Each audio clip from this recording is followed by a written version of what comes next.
Welcome to Good Morning Hospitality, your one-stop shop for the latest news, noteworthy trends, and thought-provoking discussions across the industry. From hotels to short-term rentals to all things travel and hospitality, you'll find each episode equips you with the information that you need to start your week. Join us on Good Morning Hospitality every Wednesday, wherever you get your podcasts.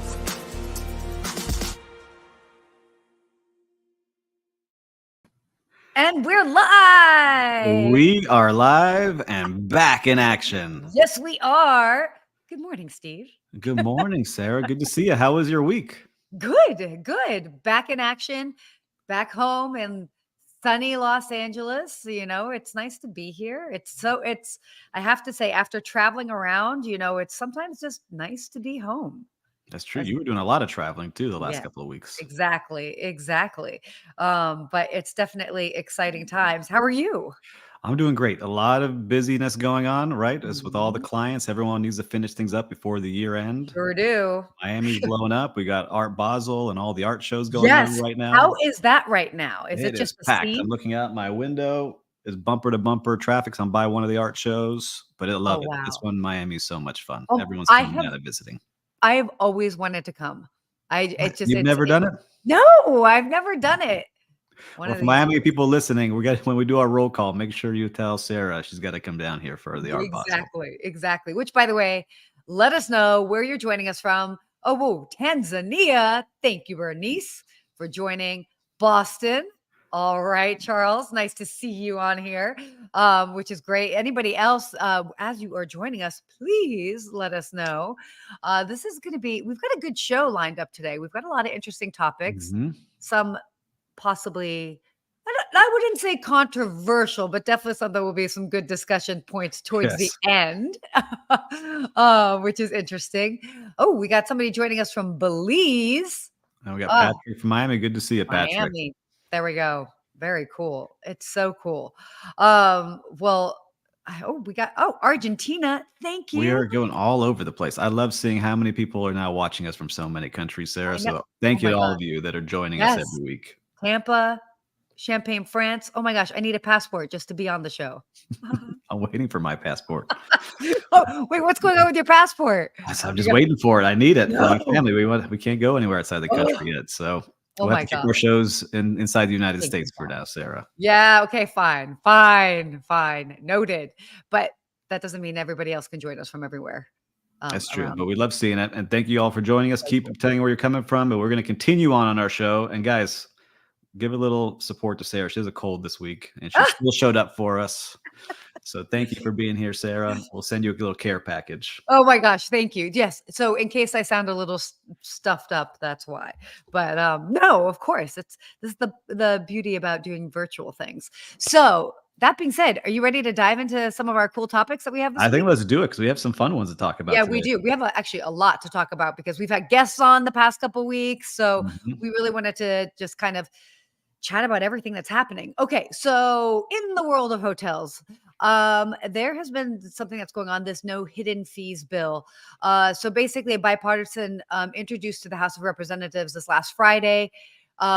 This basically no hidden fees act of 2023, basically prohibiting hotels, short-term rentals, online travel agencies, meta search platforms from excluding mandatory fees other than taxes and other governmental charges from the price whenever the reservation was being marketed or displayed. So interesting. I mean, I'm curious to hear your thoughts on this. I mean, obviously, in general, it's like you should always, like, if this is going to be the price and you have all these additional, like, it needs to be included. Yeah, look, I think it started with what they call it junk fees, which you and I hate. Yes. Right. Yeah. I think really with like resort fees and all these things that people added on, and it started out as probably truly a resort fee where it was helping build activities and do things. But then everyone started to tack them on, and people that didn't have resorts that weren't offering any other services are charging anywhere between $15 to $100 a day. Yeah. And not giving any benefits for doing those things. So I think people got really annoyed. And when a lot of people start making noise, the politicians start chiming in and saying, hey, we got to make this fair for everybody. And so that's I where do it's think happening. it's a little weird that they're getting involved in that, but I understand it as well too, and certainly from again, because we've talked about this before when we're talking Mhm. about like junk fees, but it's like if it's actually going towards something, people don't have a Do it. problem paying for it. But it's also, we know it's a way to basically make the rate look lower, Yes. where it should Mhm. be included. Like I even think about, when somebody pays for rent, like, do you have to think about paying for water and electricity for the building? Mhm. That should be included. So similar-ish concept. Like, we learned that some of the platforms, if you just charge the rate, that's what you get charged for. You don't get charged for the resort fee as well on some of the platforms, but then those platforms Oh, got smart. I said, "No, no, no, it's the total price." And so oh, charges a little bit differently. But I think they all caught up to it, and there was ways to kind of trick people on it. But just recently stayed at a hotel that was an average hotel, yeah. and we won't say the name, but they charge a resort fee for Wi-Fi. And I'm like, come on, guys, like that's like oxygen now in this day and Wi-Fi? age. There's nothing else included. There wasn't any amenities or anything else that comes with that. So yeah, it was annoying. And could you complain? Absolutely. But I'm not going to give the front desk agent a hard time. I know how hard they're working No. already. And Well, yeah. so I leave them alone. Yeah. But as you all are traveling and listening, do you see this? Is this something that you just come to realize and say, all right, I accept it as I'm booking. I'm going to see the final price when I get to checkout? Or Yeah. is it annoying you? Because it seems to be bothering a lot of people. Exactly. Do you implement it at your property where you're working? How much pushback do you see from guests that are traveling to wherever you are?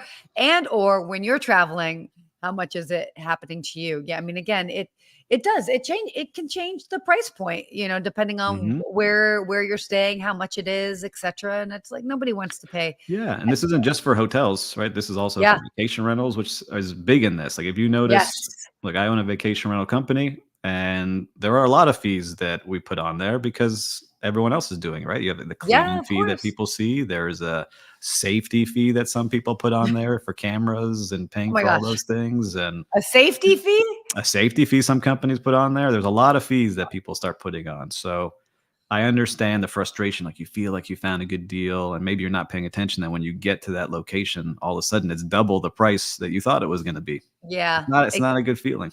Nope, not a good feeling at all. Yep, definitely. So this will be interesting to see what ends up working out with it. And just, if we, it's kind of like a pendulum swing. We needed to add on different fees. And then now what do we need to have more included? Just because people, they don't want the surprises. So will definitely be interesting to see how that shakes Hmm. out. Okay, well, on to our next topic. This was kind of a interesting article that came out.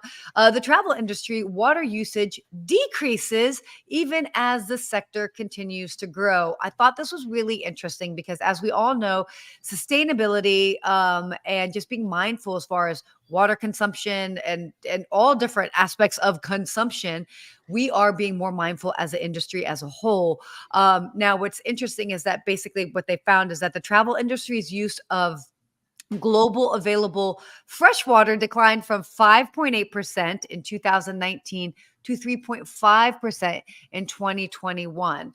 I wish we had like slightly um, uh, more recent numbers, but it was Hmm. really interesting to see is that basically, compared to other industries, we are making an impact, especially because we're actually growing as an industry. So that's why this is such an interesting report that came out. But it's so interesting Yeah. because if you compare uh, the hospitality or the travel industry, it uses so much less water than, say, I don't know, like agriculture and the food industry, which is like 70% of fresh Hmm. water. But I don't know. I know you were reading this as well Yeah, I too. was reading this, and look, I want to our listeners and viewers to imagine you're walking through the back of house of a hotel, especially the kitchen. What used to drive me crazy was seeing how much water we would waste in hotels. We're Yeah. just like leaving a faucet open to defrost something for hours because you forgot it, or thinking about how we're hosing everything down in the back of house, or even the front of house with all the beautiful gardens and flowers. How much water goes in there? Yeah. But hoteliers got smart. Say, all right, yes, we want to be sustainable, but this is also a cost savings to us too. So yes, we can be good for the environment, also have a cost savings on our water bills. It's a win-win for everybody. But what hate seeing is that we take it a little too far in certain hotels. So when you get in that shower, the water just dribbles out and you can't really Oh, take a good shower. no, no, no, no. And you try to, wash your hands, but there's so little water because it's being aerated so much with bubbles that you can't really get it going. So I think you got to find a balance. But I love seeing that we're actively doing this, and there's big brands that are behind it now. And Yeah. I'm proud to see that our industry is standing up to say, look, we're not going to be wasteful. We're going to be sustainable. And I love seeing that that's happening across the board with the numbers showing that it's happening. Yeah, definitely. And what they said is that the travel industry sectors in Europe and Africa in particular have been doing an exceptional job. And they are the ones they've managed to decline water consumption by 1%. So even though they've experienced an increase in Yeah. international arrivals. So, shout out to those little, those parts of the world. It's great. And there's certainly a lot that we can learn from the other, Yeah, there's so many little things in hotels yeah. that you don't realize. Like I had an ice cream shop at one of my hotels, and Yeah. part of the standard is you have to have this water running all the time on your scoop, and it just runs all day, and it's not recyclable. Oh, That's wow. part of the health code. You have to have a moving source of water with that scoop in there, and there's so many Yeah. little things across a hotel, especially a big resort, that you don't even realize how much water it's consuming every single day. Oh my gosh, not at all. Oh, that's crazy. Mhm. And again, such a simple thing that can have, like, such a Yeah, big it's a impact. big impact, right? Across hundreds and Mhm. hundreds and hundreds of places doing that. But I love seeing it. And for all of you being sustainable out there in your hotels, keep it up because we can make big differences, especially the big hotels, Yeah, strips of hotels in the big cities. Really makes an impact. definitely. And travelers want it. So that's also part of it. So, shifting gears, the big news this week well, at least I can say for within the United States, in the world of airlines. I mean, this was hot. Alaska Airlines has come out and they are going to be buying or acquiring Hawaiian Airlines, which is curious. I mean, it's Mhm. interesting. I think there's a lot of pros to it.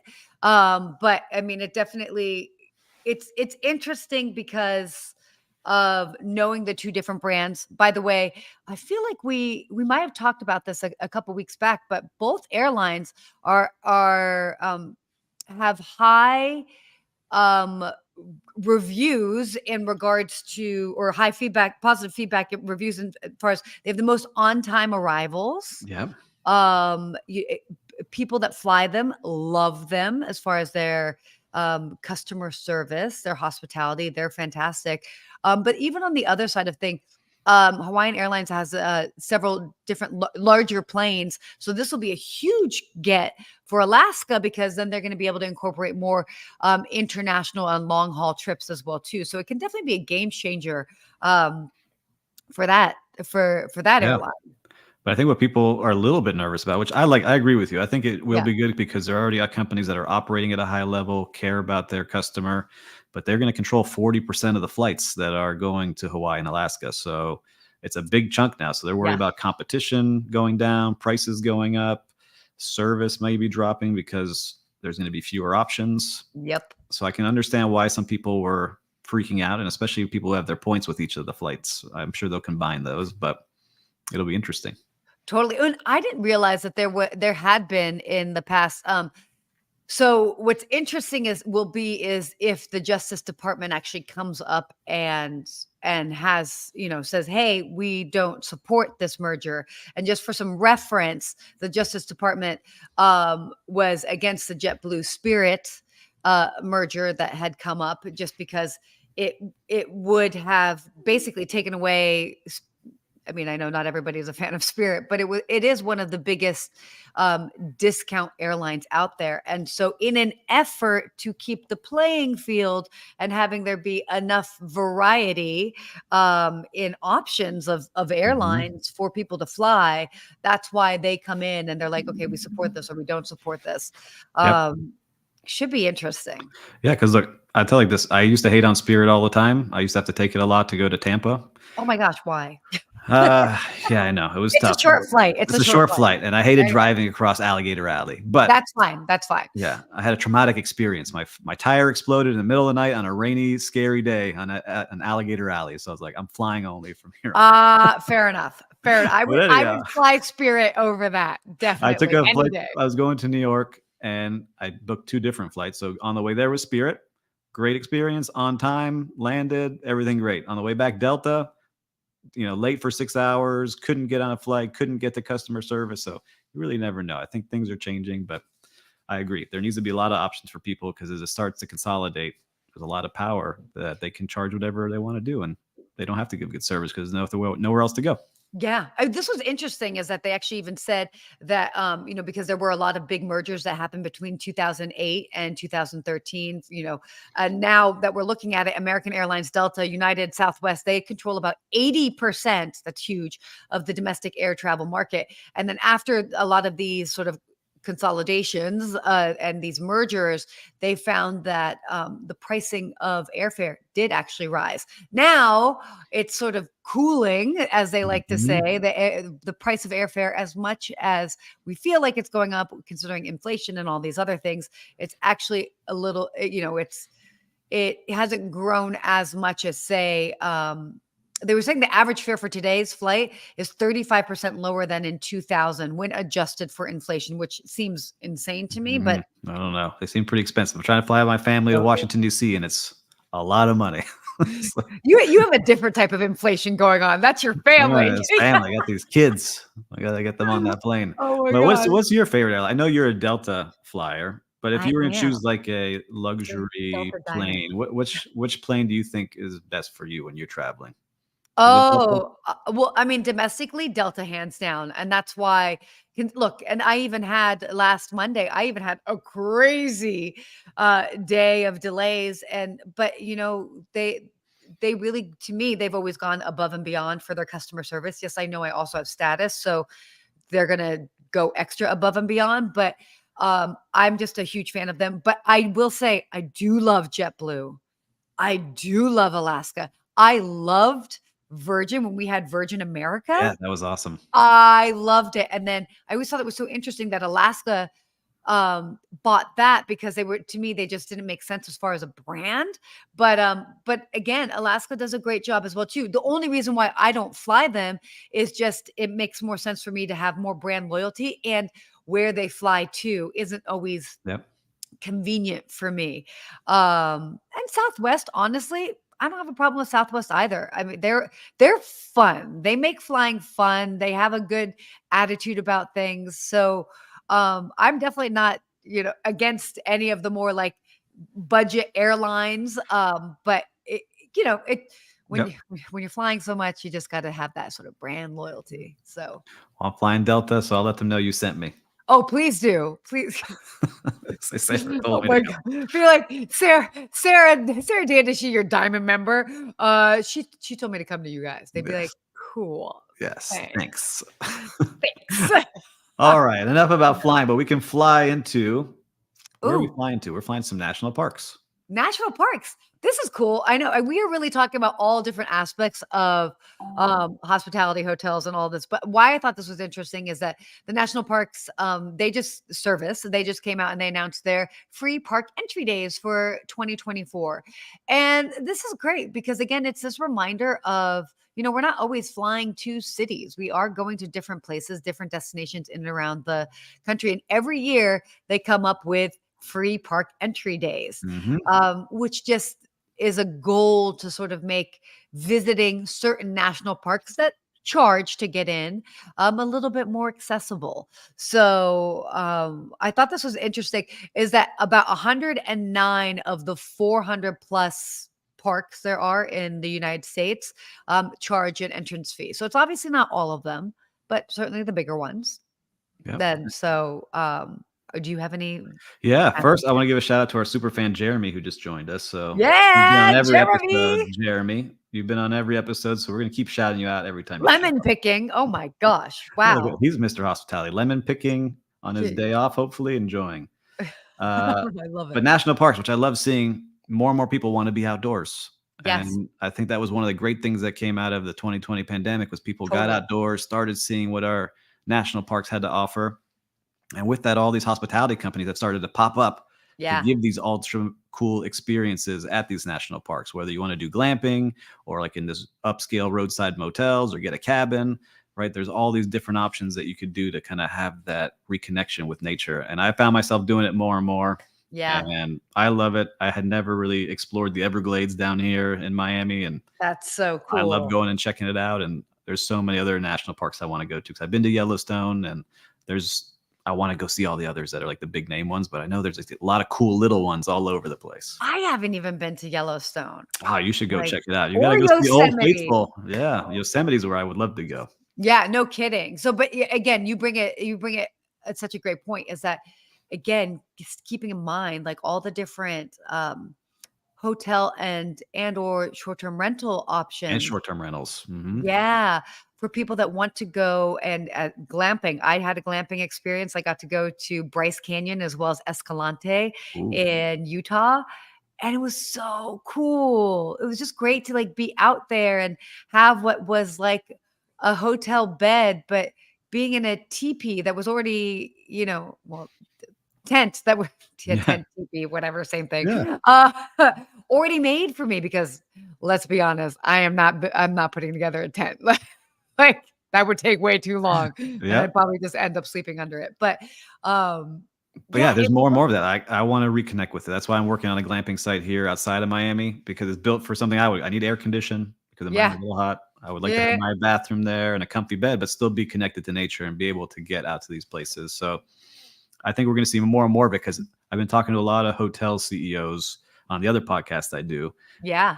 and they are saying that they are investing heavily in this. And one is because Smart. people want it and people are asking for it. But two, you can make an ultra luxury tent at half the price of a luxury hotel room and still get the same rates. So it's good for the That's guests, it's crazy. good for the business, and people are doing it. So Yeah. I love seeing that national parks are inviting people to come explore them and reconnect in nature and really have a different kind of experience. Yeah. So if you guys are listening, let us know if you have a favorite national park that you like to go Yeah. to. Which one would you recommend for us? Because we're looking. I know Sarah and I are going to talk about this offline I because know. I think we I need to go know. check them out more and more because there's not many countries that do this that have so many national parks. I think we have the most in the world. Yeah. My cousin lives in Idaho and there are so many national parks near her and I mean yeah, so it's on my list. I'm gonna be going We're somewhere. I don't doing know it. yet. We're doing it. We're We're taking getting Delta to some national parks. we're getting rugged. Um okay. Oh my gosh. Now down to the topic that I've been the most excited to talk about, tipping. I posted about this online on my stories on Instagram. I had so much feedback. I know that we have a lot to say about this. Um, Tipping, is it getting out of hand? What do you think? I want to say yes. However, there are a lot of positions that are underpaid, and I don't mind tipping them if they're doing a good Agreed. job. Oh, 100%. We should actually start the conversation with a disclaimer. We absolutely are in support of tipped positions. Yes. And whether it's servers, housekeepers that like often people times forget to tip.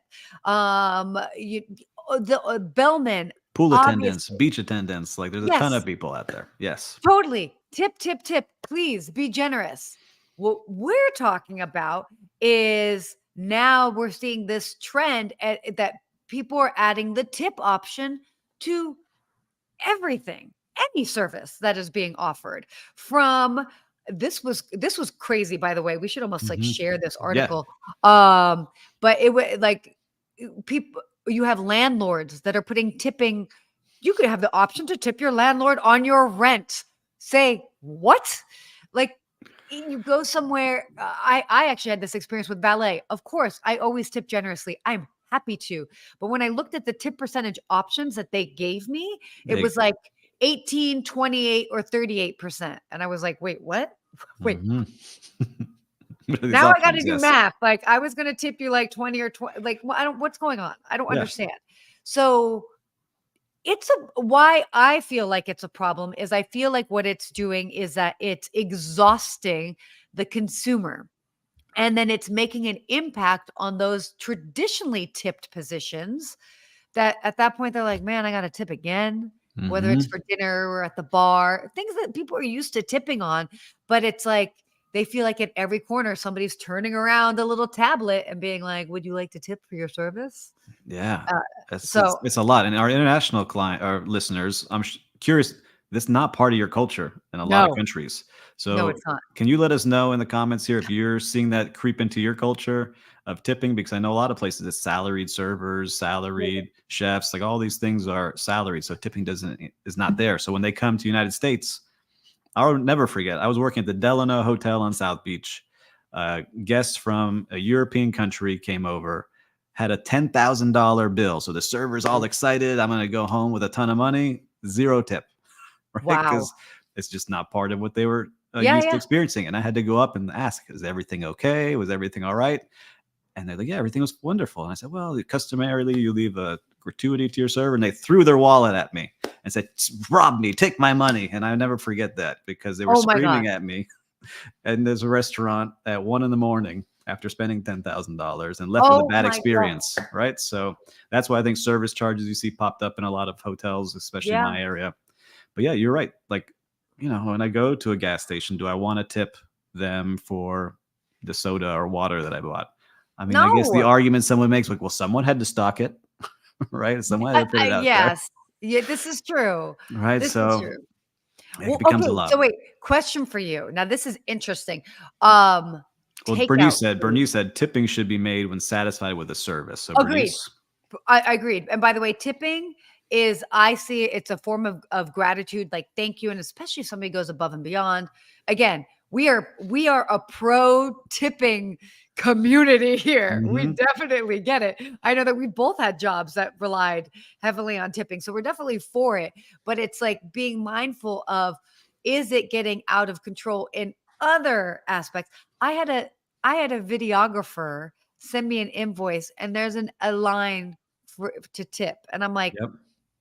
Yeah, same with social media, but it's like built into these systems. So I had a social yeah, media company helping me. And again, would you like to leave an extra gratuity? And it had buttons. And I was like, I just paid them a lot of money. Like, what is going on here? totally, totally. Or Mhm. there are some places like some medical places, so it's like that like I go to whether it's like you go to get it's interesting because it's medical. So whatever, we can have this conversation here. I'm I gonna tip know. you to make sure you get my surgery good, right?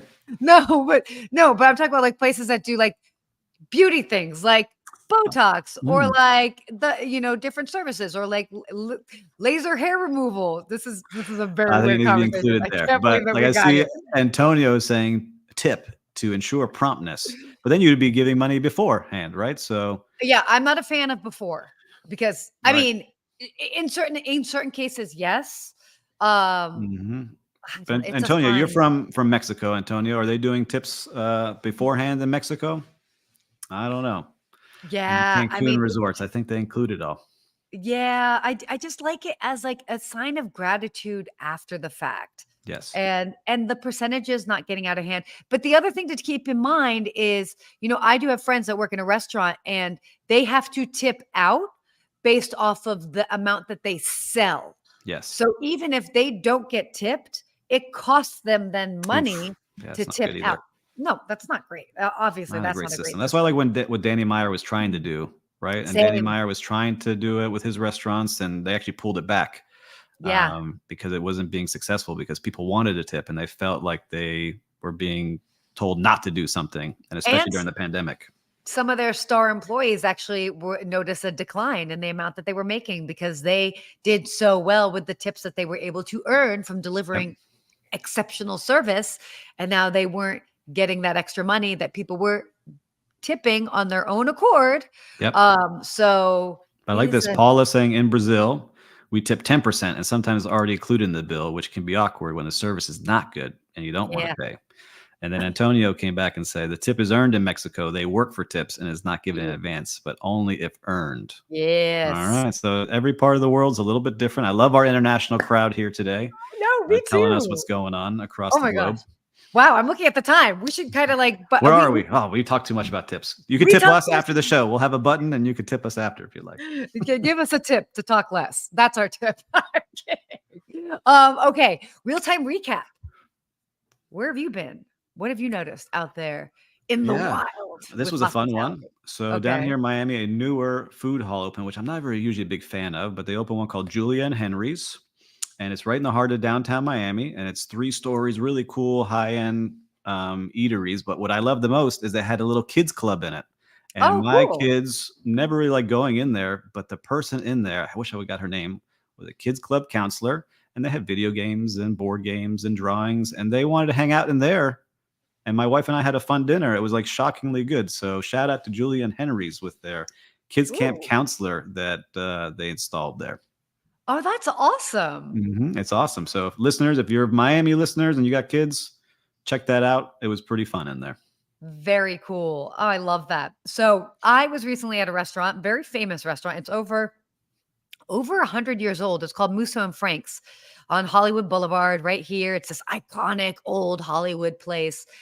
And it was so cool seeing the number of people that work there that have been there for 10, 15, 20 years. Awesome. And it's that reminder that when you have a place that just like supports the people that work there, they will stay with you. They will commit to being there. And the level of service and attention that they give, even if they've worked at that restaurant for 20 years, they still, joyously go through the menu with you or suggest something. And they're Mhm. pretty good at suggesting things as well, too. So it's just that reminder that, given the right environment, you can have employees thrive and stay there for quite some time. And employee retention is a key for anybody. So I think there's so much that we can learn from these iconic places that have been able to keep their employees for so long.